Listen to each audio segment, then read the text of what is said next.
This podcast has been brought to you by Podcast Nation. So my question to you is, do you think that she had the right to be like, the fuck? Or do you think that he had the right to be like, the suck? Absolutely. That was so fucking funny that I just made that. What the fuck? No. Take a look at this suck. Wait, I just take my... No, I tried to get it better. It actually got worse.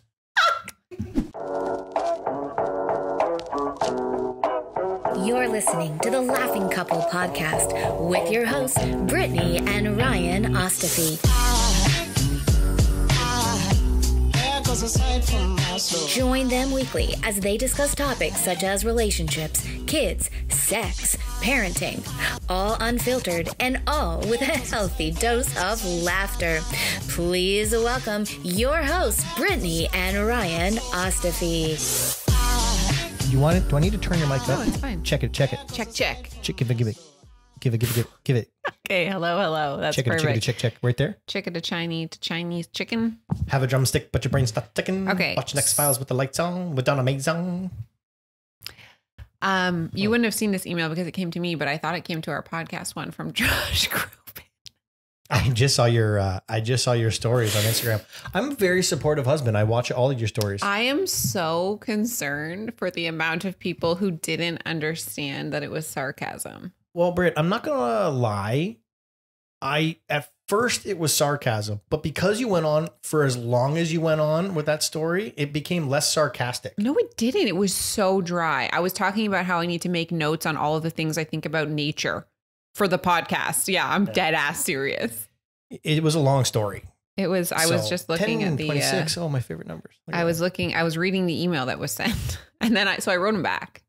I was like, "Hello, Josh. Thank you for reaching out." I was like, so is Nike going to fit us with all of the gear for the podcast? Who are the other artists? Right. And so he wrote me back again, and he was like, he literally just copy and pasted what he wrote the first time. And then he said, also, this is Stefan.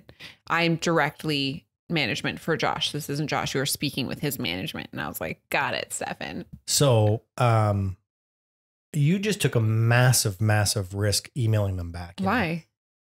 Because that's the scam. No, it's not. The scam is if I would have clicked any of the links underneath. If I email someone back, it's not. That does not. You got to be careful with the email back, just like you really have to be careful with the text back. These text messengers are getting so good. I don't agree about. I got a text message the other day that said, "Oh shoot," and that's my story. Sorry. I got a text message the other day, and it was brilliant. It was something like, "Hey, how you doing?" or "Hey, checking in on you. Everything okay?" Things like that. Mm-hmm. Because you're immediately going to be like, "Oh shit, do I know this person?" Yeah. I feel bad. Do I know this person? Yeah. Anyways, he wrote me back because then I was like, and I'm assuming you're going to need my banking information for payment, because he was like, well, you'll be paid 2 days before. And he was like, we accept all outside of the US, it's like PayPal and stuff like that, but we need that information. I was like, got it. And I haven't responded. Does he also sell pigeons? What? There was a guy. Do you remember the Pigeon King? No. This was a big scam that happened back in I believe it was in Ontario, Southern Ontario. There was this guy from let's go Saudi Arabia as an example, who was a king, and he needed pigeons, and so he was paying farmers in Ontario. Jake, you got something in your right eye. Your eye's getting very red. He's like, I was the Pigeon King. Yeah. It's me. He's crying because he's Jessica, like, I fell for this. You. Anyways, he was paying an exorbitant amount of money for pigeons because they couldn't get pigeons in this country. And so at first, this is where the Ponzi scheme came into play. At first, he was paying out. And so all of these farmers in Ontario started to change their farms from chicken coops to pigeon coops. Well, did you know it's illegal to kill a pigeon? Oh, no, I did not know. So you had everywhere in the world? Here in Ontario. I don't know anywhere else in the world. Okay. I don't know the jurisdiction. Well, there's like those weird laws. This is a law in Ontario. You can't kill a pigeon. So you had all of these farmers who had literally changed their entire farms to move from chickens or whatever they were doing to pigeons. And it turns out that there was no prince in Saudi Arabia that needed these pigeons. And all of a sudden, these farmers spent hundreds of thousands of dollars converting their farms, and they were left with all of these pigeons that they couldn't kill. What? Like, what's the point of this? I don't understand. It was a Ponzi scheme. It was literally like a pyramid scheme of just transferring wealth. And then they didn't ship their pigeons anywhere? They couldn't. They were just, and you know what pigeons do when they're in a coop together? They fuck. Okay. And you know what they do when they fuck? They have more pigeons. And you can't kill the pigeons. That's such a random Look it up. scheme. It's called the Pigeon King. Like, if I'm going to do a Ponzi scheme, I'm going to fuck with the pigeons. Like, what was that person's idea? Where did that come from? I don't know, but it worked. So random. The guy made a lot of money. So what he would do is my understanding of it is they would bring in the equipment required to cultivate pigeons, and they made a lot of money, a lot of money. It was on the news. So this is what's scary to me about the world. Like, how are people falling for this? Like, okay, so the scams right now are like the ones that they can alter their voice to sound like somebody you know, which has happened to 2 of my friends. And they typically target elderly people because they don't know. They're going to be like, yeah, for sure, this is my granddaughter, and I need to send them, like, you know what I mean? Yeah. That I can understand the vulnerability and like being gullible to that, especially into the older generation. But like a fucking Pigeon King?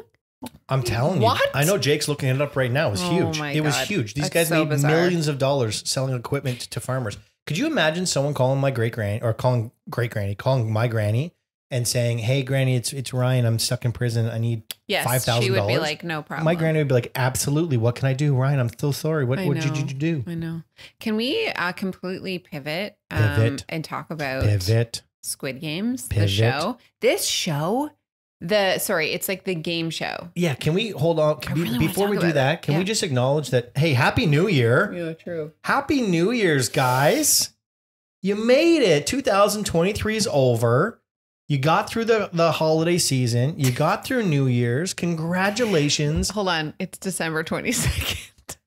Yeah. Well, yeah, but Well, this won't launch. This won't launch until the new year, but I just love how you're like, Happy New Year. We made it. we did. Yeah. We haven't yet. Can you imagine I didn't? This might not age well. Yeah. Oh, what the fuck? Why would you put that out there? Oh, sorry. Knock on wood. Knock on wood. But anyways, yeah. Yes. Happy New Year's, guys. Yes. Happy New Year. We're going to talk about the New Year shortly. But before we do that, we're going to talk about the Squid Games. So we try to find a show that we watch with the fam jam. And this is, I think, the one thing that we really did not consider when we decided to have our children 4 years apart. Because it's really hard to watch a movie or a show with the kids because of their age difference. Squid Games, there's some swearing in it, but like at this point, who gives a fuck? Yeah. It's fine. But hold on. Also, we need to be clear. It's not the Squid Game, like the series that came out years ago. It's the game show reality version. So no one's actually dying. Mm-hmm. It is such a trip. Like the way it is like blocked out, it leaves you so like on your seat every episode, because you think that when they interview someone, right, they're like, oh, this has got to be like a main character in the show, like they're safe. Incorrect. Dead. They will fucking die the next second. Like it is, no one's safe. And it's such a crapshoot in like how you would even win. Like part of it is pure luck, especially in the beginning, pure luck. And then definitely the other half is strategy. Like you need to be so strategic in every game. You can't be too friendly because then people are gonna be like, oh, they're too likable. They're the leader. You have to just like float in the middle. The one guy said it the best. He was like, you want to cross the finish line in every game, but you don't want to be first. You don't need to be that first player. It is so good. What do you think percentage wise is strategy, and what percentage do you think is luck in that game? Well, I think it changes as you go on. No, as like a whole thing. But if that's you look at it hard. as a whole snapshot, 100% of the show's over now. What percentage do you think is luck? I don't know, because each game is so different. I think it's 60% luck. Oh, I think More luck Yeah. than anything else. I would definitely say it's over 50 for luck, for sure. But do you know what I just heard? No. Someone just wrote this to me. The first game, Red Light, Green Light, which is the one where they had like she turns around and it's Cooper actually does it really well. I'm a senior. I'm a senior. Yeah. Okay. So that one where if they move If they move in the real game, they're shot. This one, they have like the little paint things or whatever. Cool, by the way. Did you know? It was about 30 minutes each time they stopped. 7 hours. Yeah. 7 hours. I did not know that because I guess the world was so annoyed with people who were like crying after, like they were like holding it and they're The like, one why girl the was fuck in are the they crying? squat? Yeah. Yeah. She was like, I have like buns of steel from this game because she was squatting for so long. I didn't know it was 7 hours. I What heard could they have- 6 hours, but What could they, I'm thinking an hour max. Like No. what the fuck were they doing? Did they have to reload the doll? Like why No, did it they take were, so long? No, because they were holding to see if anyone moved. Are you That serious? was the challenge. That was the challenge. Wow. Yeah. That's awful because I think that they should have were. showed that it would have taken that long. They Like should have. I think they should have done like a time lapse of how long because that's not how it read. You'd think. That's so stupid. Anyways, it's a really, really good game. But this goes back to kind of what I was thinking about with how I'm concerned for, like, not concerned, but it worries me sometimes how people don't understand things like sarcasm or dry or like these scams. The way you and I were yelling at the TV during one episode toward the end, we're not going to ruin it for you, but there's a player who doesn't, she's not a team player. Everybody basically decides we're going to do it this way. And we're all She has gonna, no integrity. It's not a team game. Right. She just has no integrity. No, but hold on. Like this is because somebody wrote me and she had like a difference of opinion. So at first, I think the difference is that if everybody was like saying, yes, we're all going to take a risk here. So everybody has equal amount risk, right? She should have been more vocal to say, I am not down with that. Like, I don't want to do that. And honestly, like, I don't fault her for that. This is a fucking game. Like, no, I don't want to do that. However, she's dumb in the fact that like, you're going to get farther. During this specific game, you definitely should have hopped on that board, but she didn't. Here's the mistake she made for me. She 100% was not on board with it. But then pretended to be. Until It suited her. Until it suited her. Yeah. The millisecond it suited her, she became on board with it. But she had already made the decision 2 times when given the opportunity to get on board with it. She did not get on board with it. And then she was forced into making a decision. But what really, and then when she made the decision, instantly on board with the team first. Raging because we're yelling at the screen because all the other players, they go play a game like the next one. And the one girl is the only one that like notices her shady shit and basically like makes a move to try to get her out. And everyone else is like, what are you doing? We can't trust you now. We can't trust you. We're like, what the fuck? Like, did you not know that she was like, it was so obvious. Anyways, it's a good show. You got to watch it. The problem that girl had, and this comes down to it, whether, you know, I like business and business starts and doesn't end, but starts with sales. If you're going to make a position and you're going to sit in that, you have to sell it. Yeah. You have to get everybody enrolled in your decision. If you don't have enrollment, now you look like the bad guy. Yeah, for sure. You got to sell it. Sell the sizzle. Yeah, it's a really Steakhouse and Bar. Good friends, good steak. See you tonight. It's a Sell really the sizzle. Really good show. Anyways, yeah, it was a good show. Happy New Year. Happy New Year. Happy New Year. Speaking of the New Year's, I have done some research on because we love a good Reddit thread. Am I the asshole situation? So I have a couple here, and I'd like to discuss them. Okay. So this one is more. End that, but I like it. I like it. Change it up. 2024. We're in 2024 already. Well, you are. We're not. This one is a story that I'm going to turn into Am I the Asshole? Because I'm genuinely curious if you think that she is in the wrong here. Is that not how this game's played? No, because this wasn't written as Am I the Asshole? It's just a story that someone shared like in a different thread. Oh, that like this person already knew they weren't the asshole. This person thinks that they're not an asshole. And I have some thoughts on either side. Okay. Up for debate. It is. Okay. When I was in my early 20s, my ex broke up with me before he left the country to teach abroad. I was still madly in love with him. We only broke up. What was her name? What? The Broad. Oh my God. What was her name? Dumb. To teach abroad. I was still madly in love with him. We only broke up because he'd be gone for so long. He'd be gone. For so long. Gone, been gone so long. Been gone. Ooh. He was home over the holidays, and I convinced myself that New Year's Eve would be our big romantic reunion. We were at a friend's place with 30 of our closest acquaintances, and naturally, the keg ran out by 10:30. So by the time midnight rolled around, everyone was absolutely mangled. I was on the hunt for my ex so we could leave together, per my mastermind plan. Only I walked in on him getting a blowjob from some random girl in the bathroom. Cue full public meltdown. The next day he told me it was none of my business what he did, in quotations, but because he wasn't my boyfriend anymore. So as if we were on a break. As if him choosing to hook up with a random girl in a place he knew I'd find him and in front of everyone we knew wasn't supposed to be hurtful. Like, I think not. I told him to never talk to me again, never ask about me or even think about me ever again. 15 years later, I feel so much shame over the whole incident. This is just a story, she said. So my question to you is, do you think that she had the right to be like, the fuck? Or do you think that he had the right to be like, the suck? Absolutely. That was so fucking funny that I just made that. What the fuck? No, take a look at this suck. Wait, I just take my... No, I tried to get it better. It actually got worse. I apologize for that, Brittany, because what the fuck? I thought for sure in my head, I'm like, I'm going to do that better. Oh my God. And I fucked it up. Take a look at this suck. You know who sucks? This girl. This broad. Good thing I taught her. 100%. She has no right. Okay. Absolutely, unequivocally, no right. First and foremost, in life, we get upset because we wanted something and didn't get it. We expected something and didn't get it. Or something happened and we didn't say anything about it. Those are the three reasons we get upset. That's all comes down to.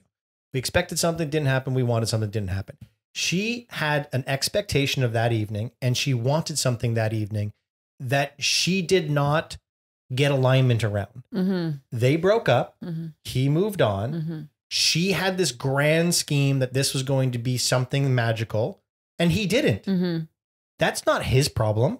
That's not his fault. How is he even remotely responsible for it? I felt it was weird that she was like, he did it in a place that he knew I would find him. Like, bathroom? I'm pretty sure he wasn't like, let's go somewhere where I know my ex is going to be like, the fuck? You know, it's 11 o'clock. My ex usually has a piss around 11:10. Yeah. If you start sucking my dick at 11:05, I probably will finish at 11:11. I think, 11. Let's do that. Let's do this in the washroom. She's definitely going to piss at this time. So this wasn't like an am I the asshole? Because she's not an asshole for that. Like, who cares? But I do feel for her. Like, of course. I think that it would be not in poor taste because you're right. She has absolutely no claim anymore. Like, they've been broken up, and I'm assuming that they broke up when he went to teach abroad months ago, which I'm assuming would be like August, maybe September, which now they've been broken up for 4 months if it's New Year's.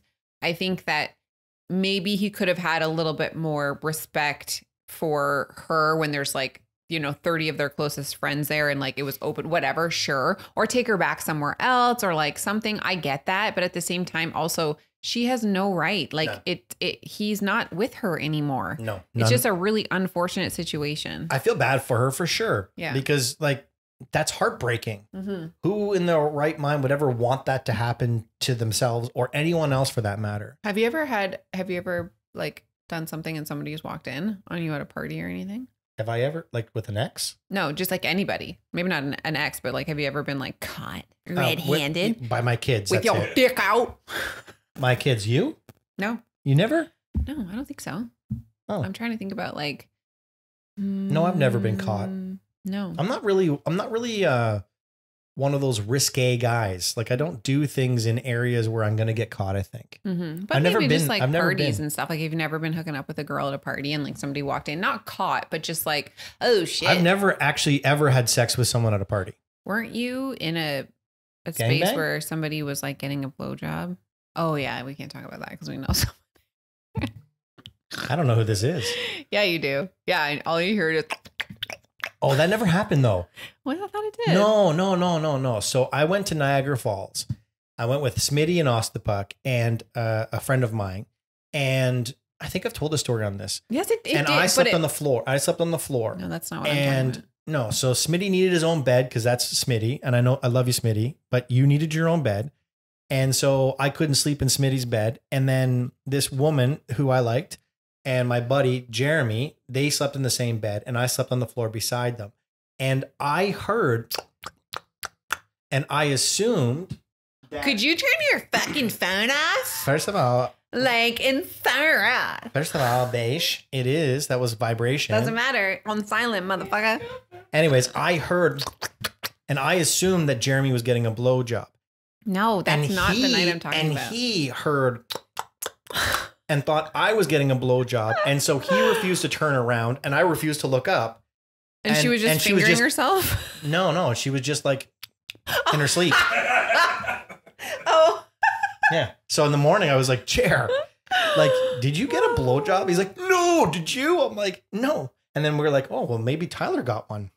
No, I'm talking about when Clem was like, oh, she doesn't want you to suck his dick or something like that. You know what I mean? That was probably the most uncomfortable situation. I've never felt worse for a woman in my life. Yeah. And I was at I wasn't the root cause of it. Ooh. I was at the root of it. Yeah. I was at the root of it. It goes root and then cause. Yeah. And he was not the lowest. I was there. I was there. I participated. And my decision ruined her night. But that's kind of on her too. I guess so. Anyways, what a terrible thing to have happened to a human being. I am so sorry. Probably not listening to this podcast. I can tell you that much. Are you going to tell the story? No, I'm not telling the story. Well, now that just leaves it up for interpretation. Can I tell the story? I think you can. Okay. No, you're not naming any names. We were at a cottage. Literally, no one has any idea who we're talking about. We were at a cottage, and with me and my best friend, who's no longer with us. There was this girl who was violently ill. She was super, super sick. She drank way too much, way too quickly. And so I brought her upstairs to take care of her. And as she was puking, whatever, she ended up passing out, and she passed out on me, which is fine. No problem whatsoever. Well, there was this other girl at the party who had every intentions, very similar to this girl here, had every intentions of hooking up with me at this party. And so she came up to, in fact, hook up with me. And I had this drunk girl on me this entire time. And she's like, let's make out. Let's do this. And I'm like, I can't make out with you. I'm literally holding this. If I move her, she's going to throw up all over me. That's so cringy to be like, let's get well, what I did not know was that my best friend Cleverly was in the bunk bed above us, above us. Right. And so, he's there not saying anything. Like, what was he even fucking doing just there? Listening to this whole thing happen. Yeah. And she's like, come on. And I'm like, no. I'm like, this is wrong. Yeah, it's awkward and it's wrong. Yeah. Anyways, finally, my friend wakes up. He just like brings himself into he leans over the bunk bed and says, without using her name, Jesus Christ, he doesn't want a blowjob. Would you just go downstairs? It's so, but it's so like, Clev. Like Clev would have just been like, "Can you shut the fuck up?" Like I looked at this poor girl's face, and she realized, "Oh my God, I've been doing this with someone listening this entire time, and that's mortifying. You've literally been rejecting me this entire time, and now this person is calling me out on it. Like that would have been mortifying, the worst thing ever. It really would have. But also, like, I know we just kind of chuckled about it. That was probably the meanest moment that has ever happened in my life. Correct. But hold on. I also just need to say, like, there needs to be some accountability on her part where you're trying 100%. To look after this girl who's fucking mangled. And she's like, let's take this opportunity to have sex while you're holding on to this drunk girl who's going like violently ill. Like, not the time. There's a time and a place for that. Neither. And this was neither of those two. Okay. Yeah. So let's go into a different story. This isn't a, am I the asshole? This is just like a, fuck, that's a really shitty story. Okay. Went to a New Year's Eve concert where a guy I was semi-seeing and his band were playing. I had planned on surprising him because I originally thought I couldn't make it. Midway through the show, he's like, I'm dedicating this next song to a special lady. She said she couldn't make it, but I just spotted her in the audience. I couldn't be happier. My heart was aflutter. Here's to you, Anna. My name is not Anna. Oh. He pulls some other girl on stage and starts serenading her. I honestly thought I was going to die then and there. And anyways, then she's like, as soon as I could escape, I ran out the venue crying all the way down Essex, stopped at a bodega, bought a 6-pack of Coors, and drank them on the train ride home. So this reminded me so much of when I was like, what's your name? Oh, God. And it wasn't me. I could literally feel this story coming. I know. Like I could feel this story coming. I've already told that story. We don't need to tell No, it. you haven't. I think on I this? Yeah, like when we were young, Ryan and I were talking on MSN, and I was 16, Ryan was 19, and we were just friends at this point because we lived across the street, and he was talking to me every day about this girl he really liked, but she was only 16, and he felt wrong about it. And so the whole time I was like, this motherfucker's talking about me. Oh my God. And so we just had this full conversations, and like, you know, blonde hair. I was blonde at the time, blonde hair, like super funny, like really easy to talk to. And I was like, tell me more. And don't make the same. I was like, what's her name? Oh no, first you were like, and she's really good at sports. And I was like, like that was my first clue that maybe like, first of all, I thought that you were like, I was like, oh, he doesn't know me that well because I'm not like, I wasn't like super athletic in high school. I can play sports, but I didn't play any sports. Yeah, Phoebe Buffet. And so I was like, oh, this is fine, whatever. And then I was like, well, what's her name? Still fully thinking it was me. And he was like, and then he said he dated this girl for another 4 years. And I was like, oh, it's not me this whole time. I was so mortified. Anyway, I feel bad for this girl. You know what though? Like that relationship lasted 3.5 years. So it was legit. Mm-hmm. It's not like I was a dick about it. Like I've always looked at this like that girl ended up like kind of cheating on me. Mm-hmm. Like they had they did not have a physical relationship cheating, but they certainly had an emotional affair. And then like after 3.5 years of dating this girl, she started dating that guy right away. So like she cheated on me. But I was upset about it at the beginning, but then they ended up lasting for like 3 years. It didn't work out for them either, but whatever. But I was never upset about it because I'm like, well, clearly they liked each other. It lasted 3 years. It wasn't just like a random fling. It wasn't a random fling. I could easily get over it. So I got over it. So you should probably, get over it. You don't think I'm over it? We're married. We've been together for 13 years and we have 2 kids. If I wasn't over it, I don't think I would be laughing about this. You are over it? Yes. Okay, good. I just think it's a funny story. Finally. Yeah. It's a funny story. Did you ever have a New Year's where you got like really drunk? No. I had a New Year's where I was like, I got drunk the night before and then I got like the flu or something. I was at my ex-boyfriend's house in Chatham and I was violently ill, like throwing up all day. And he had bought tickets to like a gala or something that night. And I was like, I cannot go. Like I'm literally vomiting every hour. And he was like, you have to go. And so I put on a dress and we went, and I spent the majority of the time in the bathroom at this fucking event throwing up like in my dress. And he was so mad at me sitting at the table. And I was like, because I'm doing this on purpose. Like I had the flu. So no, I was never like drunk like that. Like, you know me, I don't usually like to lose control at a party and be like the most hammered one for multiple reasons. I just like to have my space. If I'm ever like schmammered, it's with people that I trust. Like now, there were nights when I was like in college and stuff that I was in university when I was like drunk at the bar, but literally never to the point where I was blackout ever. I always remembered and knew where I was because I usually had to mom up. My first New Year's intoxicated tales was, I think it was grade 10. My parents had a house party at my best friend's parents' house. So my best friend and my parents were really good friends. We all played football together. And so my best friend at the time invited a bunch of our friends to this house party. And we were just at that age where our parents were kind of cool with us having champagne. Well, they had all these champagne flutes, like plastic champagne flutes, all hanging out. And so, the ball drops, we say cheers. Well, not everyone likes champagne. So we drank all of it. Like we drank all of the champagne. How old were you? Sorry. I think I was about 15, 14, 15. You're like 7. Yeah. We drank all of it. But like, again, our parents were like, by the time that happened, my parents were probably intoxicated and like his parents were intoxicated. So they 15, didn't give a shit. Fine, yeah. And they like, it was kind of at that age where like, we know our kids are here. We know they're safe and everything's okay. I spent the entire evening throwing up with all of these girls that I was trying to be really cool about. Because I wanted them to think that I could drink. Yeah. But I wasn't a drinker. And clearly wasn't a champagne drinker. I vomited nonstop for hours upon champagne hours. Is so much sugar. And the girl who was like literally rubbing my back the entire time, I ended up dating. Her name was Lisa. She was a lovely girl. If I now think about it, on our prom night, I had really hurt my back and I was on Percocets for my back. And again, I decided that I was going to try to drink as quickly as I could possibly drink the amount of alcohol that I drank. I did not go to prom with Lisa, but poor Lisa on prom spent the entire evening rubbing my back as I threw up violently. And I had a football game the next day. It was such a terrible, terrible time for me.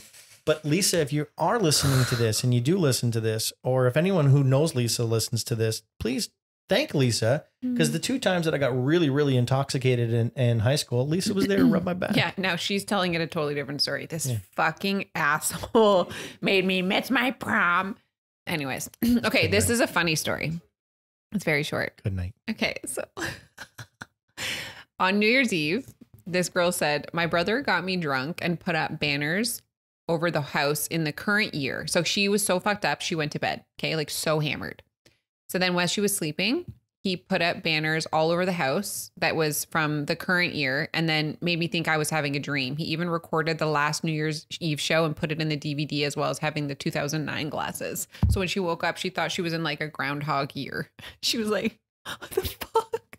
Okay, so first of all, brilliant. Second of all, oh my he's mental. God, that's wild to think of that. Because he would have had to think of that the year prior to record. No. He would have had to think, I'm going to fuck my sister up. Yeah. Like I'm going to get my sister drunk. 100%. That's actually quite disturbing. That's disturbing.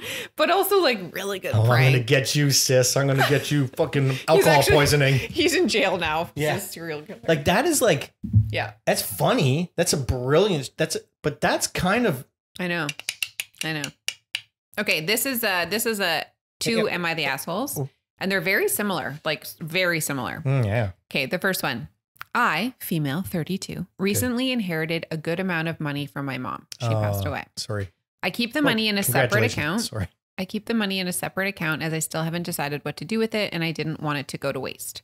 I noticed my husband constantly bringing up the inheritance money and making countless suggestions as how I should spend it. Another thing is that he expects me to pay for nearly everything the past couple of weeks. For New Year's Eve, my husband and I met up with his family at a restaurant to celebrate. It was going fine until I found out that I was expected to pay for everyone at the table.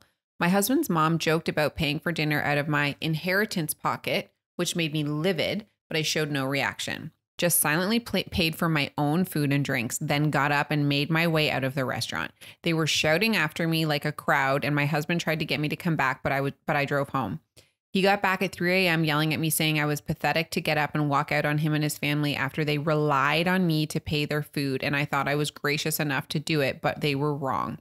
He said I humiliated him and his family and that what I did was an attempt to get back at them for not being able to help mom when she was sick. The fuck? I'm like mad. This makes me so mad. Right? Like how gross. How gross. That makes me so mad. Like it's so fucked up. Listen, inheritance is a touchy subject to begin with. Nobody wants to receive inheritance. Yeah. Period. I know. Because I don't care how much money it is. I'd take my parents over it all day long. Of course. All day long.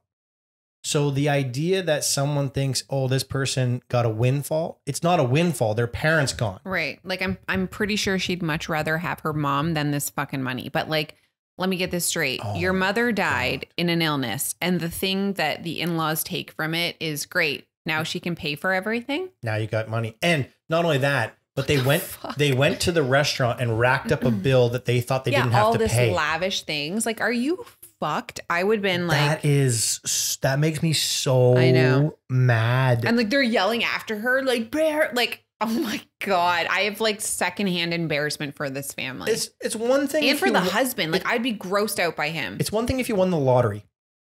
If I won the lottery, there should be some expectations by my siblings that I'll probably cover. Hold on. Maybe, but I do think that $50 million. I think that Ryan will get this bill. There needs to be a conversation. I would never, ever assume, like, I'm going to order all these appetizers, these drinks, fucking Dom Perignon, and then assume that someone's going to pay. I would fucking never do that. You'd have to have a pre-conversation. I don't care how much money they're worth. Right. I would never, ever assume that. No one should ever assume that. Like, it would be that person who has either won the lottery, inherit, whatever it is, they would have to verbally communicate, hey guys, I'm going to take care of this bill. Like, have at it. Unless they do that, you've got to question whether or not that husband was just there because he knew the inheritance would eventually come. I don't know. Like that kind of behavior warrants you questioning that. I know. It's weird. Okay. This second I one, hate that. definitely the asshole, right? For sure. Oh. This second one is so similar. I literally thought it was the same one. And I was like, am I tripping out? Or is it worth reading? Yeah. It's just interesting. Okay. It's slightly different. Okay. I, female 32, just got engaged to my fiance, 37, Sam. We do not live together because we're waiting till marriage, given he and his family are highly conservative Christians, but they're really nice and lovable people. I had plans to spend New Year's Eve with Sam, but he said he was out for dinner celebrating with his parents. Then he called me again, inviting me to join them, and I happily did. His parents were there. They welcomed me and ordered many dishes and desserts and drinks. We celebrated and had a great time. That is until it was time to pay. I pulled my wallet out of my bag, letting them know that we'll split the check between us. Sam mumbled, "No, you don't have to. We invited you." But I insisted. He and his parents then stared at me. I asked what was wrong, and both my mother and father-in-law said they didn't have any money on them. I was shocked. I turned to Sam and he said he too forgot his wallet at home and didn't bring enough money to cover even one round of drinks. His dad then laughed nervously and said, "All right, so guess we should let the doctor pay." I was taken aback, said, "I'm sorry, but no, this is just so much money to spend on one dinner by myself, and I didn't think I was expected to pay this entire bill." Sam said I should pay and he'd pay me back later, but I said no, since I know he will have to get a job, apparently wasn't doing well, to pay that much money. I said, "I'm sorry, but this isn't the first time I've been put in this situation by him and his family where she's had to pay." Wow. Like, the fuck? Here's the thing about being a doctor. A lot of people don't realize most doctors start off significantly in debt. Yeah. Because being a doctor ain't cheap. Mm-hmm. Wow. I know. She's like, The I told them audacity. I told them I'll only pay for what I had and that's it. He and his parents were shocked. They started arguing about how I have the potential to pay right there and then, but I was acting as if they were strangers, not family. I can guarantee you if I was her, I hope they're not together anymore. I wouldn't be together with someone like that. I know. You marry people's family. Isn't that fucked Not only do you up? marry people's family, but he should know better. Mm-hmm. Oh, shame on him. I know. I'd be like mortified to be like, I would just see, I would never look at him the same. I'd be like, "Sam, I'm sorry." Red flag. Speaking of marriage, happy anniversary. Happy anniversary. Yeah. It's the Yeah. 22nd. Yeah. Today's New Year's what do you Eve. We mean? got married New Year's Eve. You know what always screws me up? Which date? Like it's How 20. long have we been married? The only reason I know is because we have champagne flutes upstairs that say 2016. No, I always know we got married on 2016, But then you don't know how to count but the I don't know how years. to count the years. Yeah, I still don't. I'm like, 2016, 17, 18, 19, 17 20, is one. 21, 22, 23. 7 years. 7 years. Yeah. I'm getting Yeah. super It's very itchy. confusing. Super itchy. 7-year itch, they say. Oh, I see what you did there. My schnutz. What is your favorite New Year's Eve story? Besides our wedding, obviously. I was going to tell you my favorite, but it's definitely our wedding. I don't think I have one. Like I didn't do a lot of stuff on New Year's Eve. One New Year's Eve, I got something in my eye. Like I got a sparkle in my eye. No, I did, and it cut my eye. Sty in my eye. I cut my eye, and I couldn't go out with Chris and Toom. Grounded. My favorite story. I don't do much for New Year's. To be completely honest, You don't like New Year's. I do not like New No, Year's. you I've do never not. been a New Year's Eve person. I think it's overpriced. I think it's silly. I would much rather stay home with close friends, have some wine, play board games, just like get fucked up in my own house. Blowjobs. Now that the kids are out, like they can sleep in the basement. This is what my parents did. They would rotate with their friends who hosted. All of their friends from high school, like when they had kids and stuff, all the kids would stay in the basement. No one would come upstairs unless somebody was like amputated, missing an arm. Like it was not, you just didn't come up and bother the parents. You had to be seen but not heard. It seriously, like, no, that's not true. Like See you next year, bitch. my parents weren't rude about it, but I feel like that's not the case this year. Like the kids are everywhere, but we just like fucked around in the basement and like made our own fun. And my parents, like everyone was so hammered upstairs. They had a great time. New Year's Eve as a kid was the best. It was so My fun. favorite New Year's Eve by far. It's not even remotely close outside of our wedding. Myself, Smitty, Fraser, and Clev went to Montreal. And we spent 4 days in Montreal, just the four of us. And the night before New Year's was Fraser's birthday. And we got these tickets to do bar hopping. So all of the buses around Montreal just literally took you from bar to bar to bar as long as you had this pass with you. And on our way back to our hotel, I think it was, I don't even know how it started. Oh, yes, it started because Cleverly and I started going, bup, bup, bup, bup, bup, bup, bup, bup, bup, bup, bup, bup, bup. And then all of a sudden, What? yeah, we started doing that. And then all of a sudden, Clev goes, Tommy used to work on the docks. And then Fraser came in. The union been on strike. Is down on his luck for love. Then then Smitty came in. For love. And then all of a sudden we started building this thing. It was like a flash mob. We started building this thing at the front of the bus. And I kid you not, this was the coolest experience that I've ever experienced. We ended up having like 30 strangers on the bus. Whoa, we're halfway there. Whoa, living on a prayer. We were all going to go to the last bar. Literally every one of those strangers across from our hotel was a karaoke bar. That's so fun. We got the bus driver to reroute the bus, and all of us went to a karaoke bar that night. That's actually so fun. It was the best. It feels like a movie. It was the best. Like a feel-good movie, and then it's like at the end, and then it pauses in the middle of the song, and it freezes, and then it's like, Jimmy has now, like, he went to school for blah, blah, blah, and it has their life or whatever, and then, like, it goes to the next song, and he's like, so-and-so has a family, and blah, blah. So the next day was New Year's Eve. Eve. My sister and her friends ended up coming to Montreal. We ran into them. I got so plastered by about 6 o'clock, I passed out. Everyone's like, Ryan's done for the night. And I'm like, I'm not done for the night. I was like my dad. Yeah. Anyways, I passed out for about 2 hours while everybody drank around me. Literally just drank around me. Can you do a Christopher Walken impression? Not right now. Let's try. No, I don't want to. Oh, that's right. That's very good. That's very good. Anyways, everyone drank around me. I woke up and like, boom, I was like puke and rally. Back to it. You're good at that. We went out, had the best night ever. We're all partying. We're all like shit-faced, which is so cool because my sister is 3 years older than me. And then prior to that, Michelle and I didn't really get along. We became like best friends that night. Did we just become best friends? Yes. Anyways, we get hammered. About 1 o'clock, we look around and Cleverly's nowhere to be found. Classic. Nobody knew where Cleverly was. He got kicked out of the bar. He lost his leather jacket. Someone robbed him and stole his watch. Some cab driver found him wandering the streets of Montreal with no jacket on. And if you've been to Montreal in New Year's, it's cold as shit. Yeah, that's wild. Ended up picking him up, bringing him back to our hotel. That is so nice. Today, no one would give a shit. So we literally all go back to the hotel, be like, where did he go? Like, let's go back to the hotel because that's probably where he was. Couldn't find him. Nobody saw him. We have this video camera. We brought this video camera and we're literally with a microphone interviewing each other. Cleverly, we don't know where we are, but we're going to find you. So Fraser's passed out. Tyler Smith and I literally roam the streets of Montreal. I've seen those videos. Yeah, amazing. They're good. We roam the streets of Montreal and we almost get mugged like 3 times.